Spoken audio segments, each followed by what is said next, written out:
프람스TV 파수꾼 새벽 기도회입니다. 오늘은 신천지 중동과정 제5가 언약을 지킨 자와 지키지 않는 자의 결과이란 제목이 됩니다. 신천지 교리 비평의 제목은 미혹의 영은 새 언약으로 거짓말을 한다. 안산원 교주 집단의 하나님의 교회도 유월절을 지키는 것이 새 언약이다, 그렇게 미혹하고 있습니다. 신천지 강사가 강의를 시작하면서 성경은 구약과 신약으로 나누어지는데 옛 언약과 새 언약으로 나누어진다. 하나님과 사람과 맺은 언약, 약속, 구약 성경에는 200번 이상 나옵니다. 노아에게 하나님이 언약한다는 말씀이 나오고, 또 아브라함에게도 하나님이 여러 차례 언약한다는 말씀이 나옵니다. 또 이스라엘 백성들을 시내산에서 언약하는, 개인적으로도 언약하시고 또 국가적으로도 언약하시고 선지자들에게도 언약하시고, 그러니까 신약의 새 언약 과 빗대가지고 옛 언약을 언급하려면 시내산 언약을 말해줘야 돼요. 시내산 언약과 새 언약이 이제 서로 반대가 되는 개념이거든요. 새 언약은 한 번 나오고, 이뿐만 아니라 성경 자체가 하나님의 약속입니다. 우리가 하나님을 믿는다라고 할 때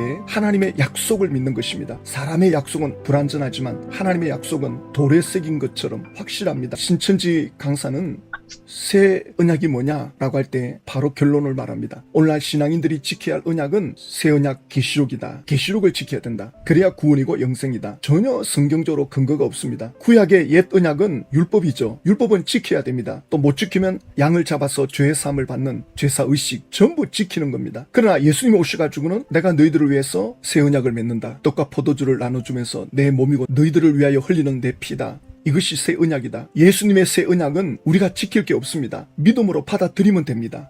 새 언약은 믿음으로 받아들이는 거고 옛 언약은 지키는 겁니다. 완전히 이건 다르죠. 근데 신천지는 계시록을 지키는 거다, 이렇게 나옵니다. 이게 무슨 차이가 있는가? 구약 에스겔 선지자가 새 언약에 대해서 예언해 놓은 게 있습니다. 36장에 나오죠. 26절에 또 새 영을 너희 속에 두고 새 마음을 너희에게 주되 너희 육신에서 굳은 마음을 제어하고 부드러운 마음을 줄 것이며, 이것이 구약에서 말한 새 언약의 예언입니다. 그 새 언약을 지켜야 되느냐 믿어야 되느냐 라고 할 때 갈라디아서 3장 2절에 내가 너희에게 다만 이것을 알려노니 너희가 성령 받은 것이 율법의 행위로냐 듣고 믿음으로냐. 믿음으로 받아들이는 겁니다. 예수님을 믿을 때 성령님이 주어집니다. 선물로 성령님을 받게 됩니다. 그러나 신천지 강사는 전혀 다른 쪽으로 이야기하고 있죠. 신명기 28장을 인용을 합니다. 신명기 28장은 하나님 말씀을 청종하면 복을 받는데 들어가도 복을 받고 나가도 복을 받고 떡반죽 그릇을 만져도 복을 받고 모든 게 형통하다는 말씀을 하고 있죠. 또 말씀을 지키지 아니하면 성읍에서도 저주를 받고 들에서도 저주를 받는다. 이게 신명기 28장의 내용 아닙니까? 신천지 강사는 이 말씀을 인용하면서 뭐라고 하느냐, 신앙인이라면 반드시 언약을 지켜야 된다. 신천지 언약은 계시록 아닙니까? 계시록을 지켜야 구원이고 영생이다, 이렇게 나가는 거죠. 언약을 지켜야 구원받는다, 영생을 얻는다. 본인도 지키지 못하면서 이렇게 지금 강의를 합니다.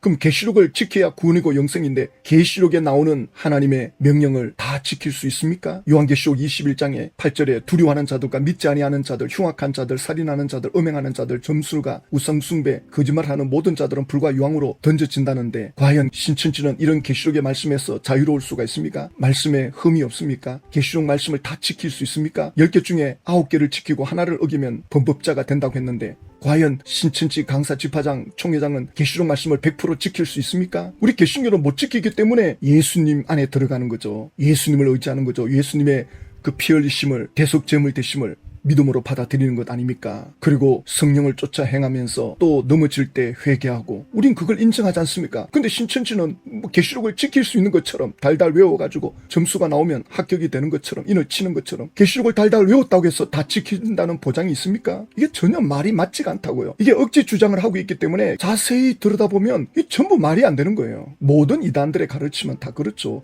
자세히 들어가서 봐야 돼요. 지금 신천지 강사 뭐라 하느냐, 예레미야 31장 22절에 예레미야 선지자가 새 일을 창조할 것을 약속했다, 예언했다는 거죠. 그러면 새 일을 창조한다는 게 뭐냐? 요한계시록 21장에 새하늘 새 땅 신천지를 창조한다는 약속이다. 예레미야 31장에 예레미야 선지자가 새 일을 창조한다는 하나님의 그 예언의 말씀이 어찌 신천지를 창조한다는 말씀으로 엮어낼 수 있습니까? 22절에 반역한다라 너가 어느 때까지 방황하겠느냐? 여호와가 새 일을 세상에 창조하였나니 곧 여자가 남자를 둘러싸리라. 예레미야 선지자가 이 말씀을 할 때는 나라가 완전히 망하고 집집마다 사람들이 없어요. 텅 비어 있습니다. 또 하나님께서 이스라엘을 향해서 남편이 되신다 그랬죠. 이스라엘은 이스라엘을 신부라고 표현을 하죠.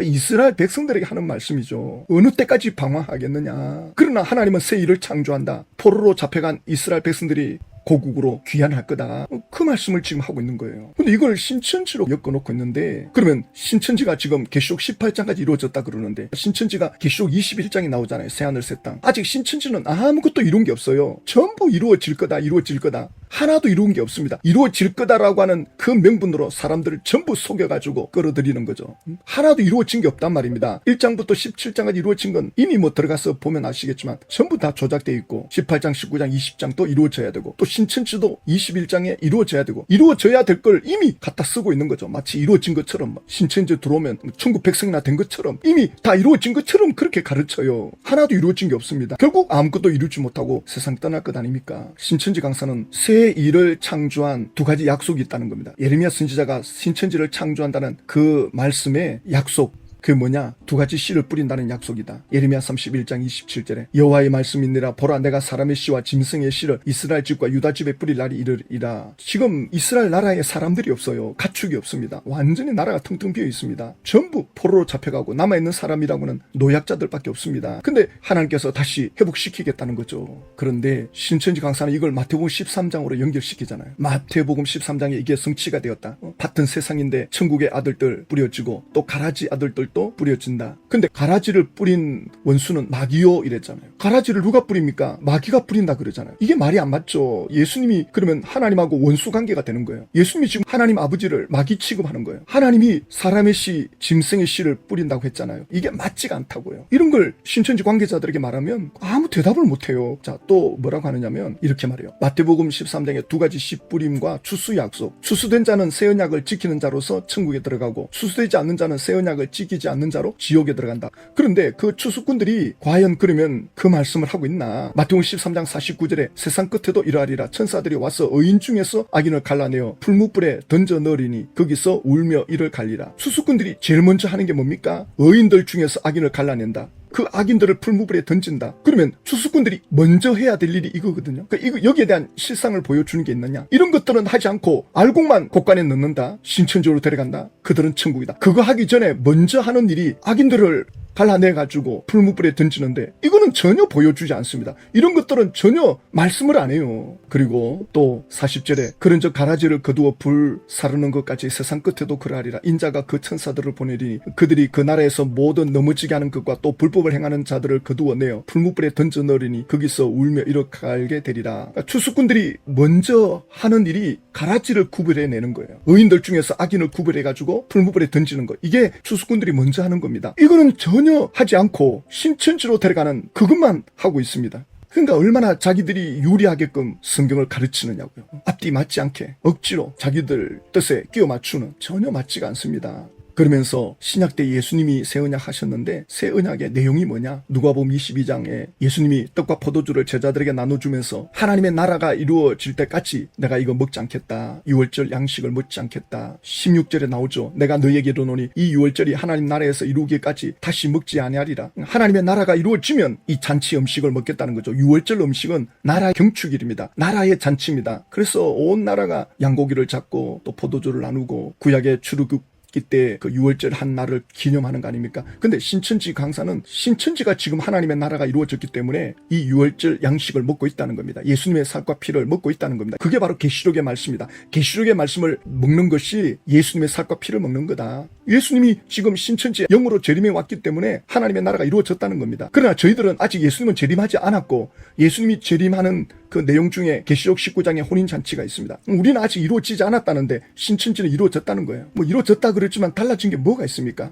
그러면서 신천지 강사는 새 언약은 계시록이다. 이게 히브리서 8장에 나온다는 거예요. 새 언약이 계시록이라는 이 말씀을 어떻게 설명하느냐? 이것도 억지로 끼워 맞춥니다. 그러면 히브리서 8장 10절 읽기 전에 9절을 읽어보자고요. 9절. 또 주께서 이르시기를 이 언약은 내가 그들의 열조의 손을 잡고 애굽 땅에서 인도하여 내던 날에 그들과 맺은 언약과 같지 아니하도다. 예레미야 선지자가 말씀한 내용을 지금 히브리서 저자가 인용을 하고 있죠. 이 언약은 새 언약이죠. 히브리서 8장에서 말하는 이 새 언약은 애굽 땅에서 인도하던 날 그때 맺은 옛 언약과는 다르다. 뭐가 다르냐? 그들은 내 언약 안에 머물러 있지 아니하므로 내가 그들을 돌보지 아니하였노라. 시내산에서 이스라엘 백성들이 하나님과 약속을 했는데 그 약속을 지키지 않는 겁니다. 내 언약 안에 머물지 않았다. 전부 우상을 쫓아가고 있고 하나님 말씀을 떠나 있는데 하나님이 징계로 간섭하죠. 주께서 이르시되 그날 후에 내가 이스라엘 집과 맺을 언약은 이것이니 내 법을 그들의 생각에 두고 그들의 마음에 이것을 기록하리라. 나는 그들에게 하나님이 되고 그들은 내게 백성이 되리라. 이게 바로 새 언약입니다. 그러니까 옛 언약은 백성들이 지키지 않았다, 깨트렸다, 지킬 수도 없었다. 그러면서 이제 새 언약을 맺는데 그 새 언약의 법은 그들의 생각에다가 하나님의 법을 새기는 겁니다. 마음에다가 기록하겠다. 그러니까 신천지는 이 마음에 기록한다는 걸 계시록을 기록하는 거다. 달달 외워라. 이 맞는 시험을 쳐라. 이렇게 나가잖아요. 그래야 하나님 백성이 된다.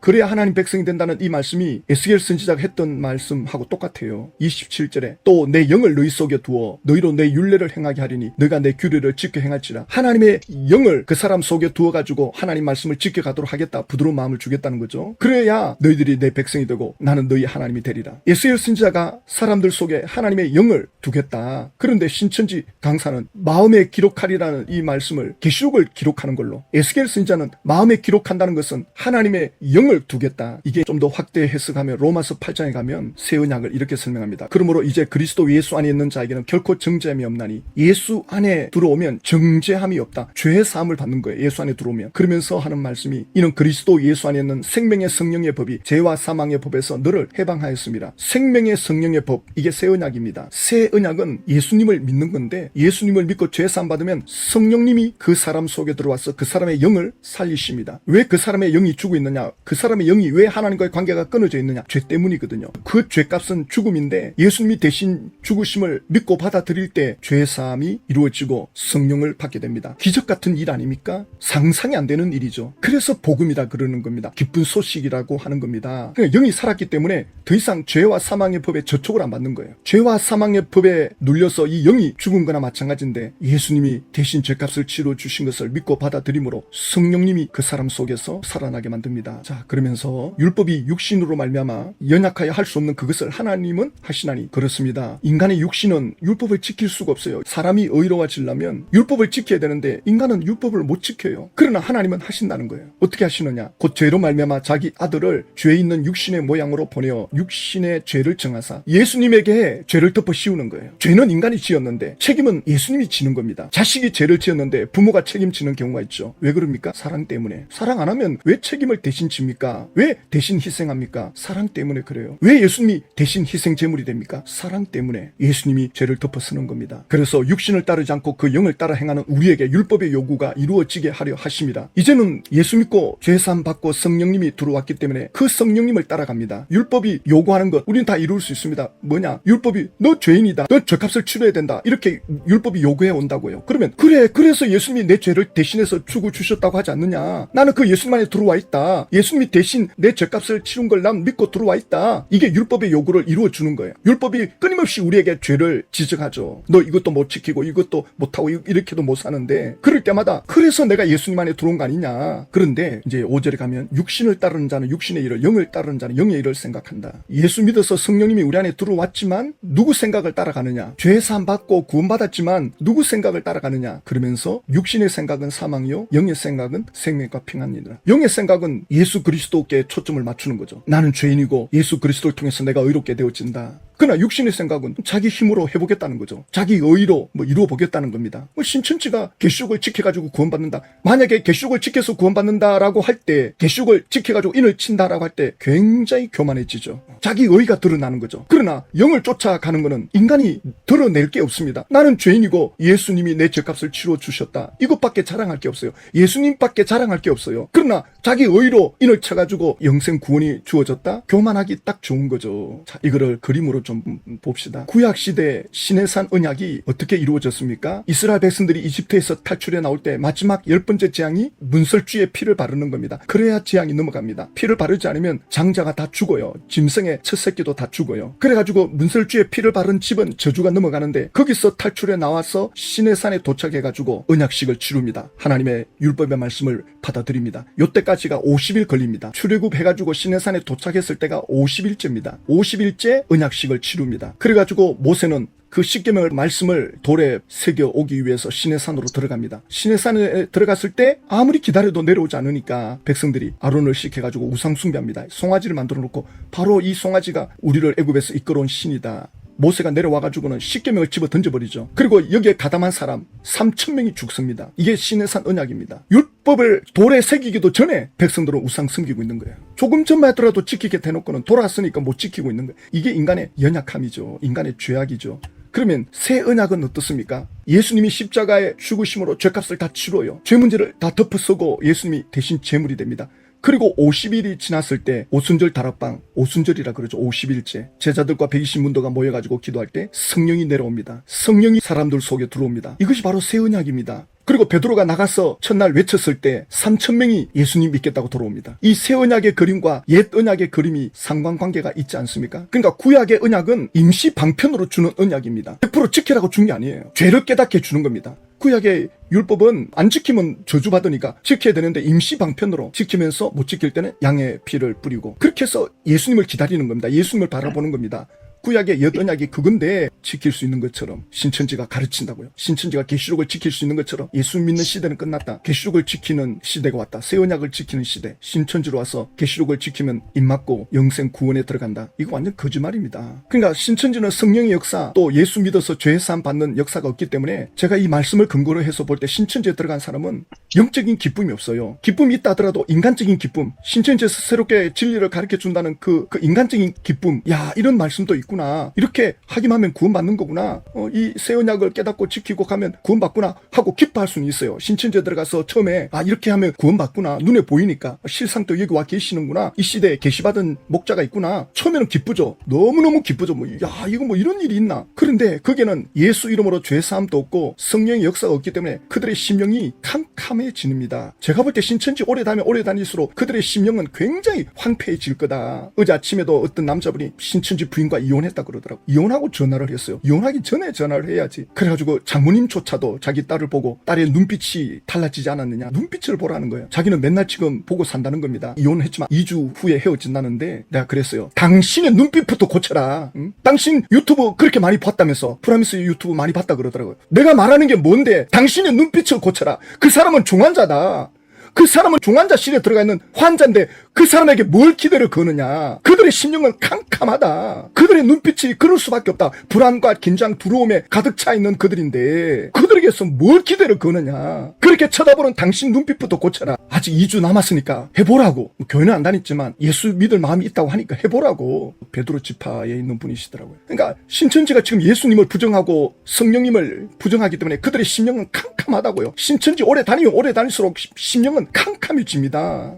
그리고 예수 믿었다가 신천지 들어간 사람, 예수 믿으면 죄사함 받고 성령을 받잖아요. 그런 사람들도 신천지에 얼마든지 미혹돼 들어가죠. 그러면 그런 사람들은 어떻게 되느냐? 그 영이 죽어요. 데살로니가 전서 5장 19절에 성령을 소멸치 말고, 에베소서 4장 30절에 성령을 근심하게 하지 마라. 그러니까 신천지에 들어가면 성령의 역사가 없기 때문에 그 성령이 소멸되는 거예요. 성령이 불이 꺼지는 거예요. 성령이 전혀 능력을 행사할 수가 없는 거예요. 그 심령이 캄캄해지는 거예요. 그러니까 예수 믿었던 사람들조차도 신천지에 들어가서 오래 있으면 있을수록 그들의 심령은 완전히 미혹의 영에 붙잡히는 거예요. 그러니까 신천지 다니면서 기쁘다라고 하는 거는 착각이에요. 미안하지만 신천지 다니면서 난 기쁘다, 착각입니다. 새로운 걸 배우니까 또 사람들이 많이 모여가지고 그 인간적인 그 유대관계, 얼마든지 혼적인 기쁨은 있을 수 있죠. 그러나 진정한 영적인 그 만족이 없기 때문에 항상 뭔가 마음이 답답하다는 걸 신천지 분들은 느낍니다. 그러나 이미 들어온 지가 오래됐기 때문에 곧 이루어지면 다 해결되겠지. 곧 이루어지면 이거 다 해결되겠지. 내 심령이 다 해결되겠지. 그날만 바라보고 10년, 20년 쫓아가고 있는 거예요. 전혀 이거 바뀌지 않습니다. 그러다가 신천지 총회장 아무것도 이루지 못하고 총회장 떠날 겁니다. 그러면 그 심령이 캄캄한 사람도 어떻게 되겠습니까? 절망이 되는 거죠. 1992년도처럼 아무것도 안 일어날 건데 그때 그분들이 예수님께로 돌아오는 이들은 살지 않습니까? 예수님은 언제든지 돌아오라. 아무 조건 걸지 않고 돌이키기만 하면 당자가 돌아오는 걸 그대로 받아주죠. 과거를 묻지 아니하시고 신천지에 있는 분들이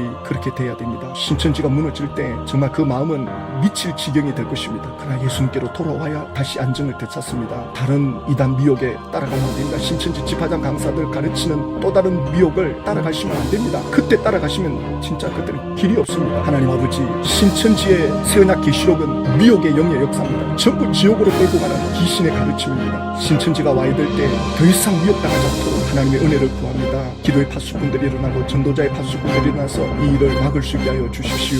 예수님의 이름으로 기도드립니다.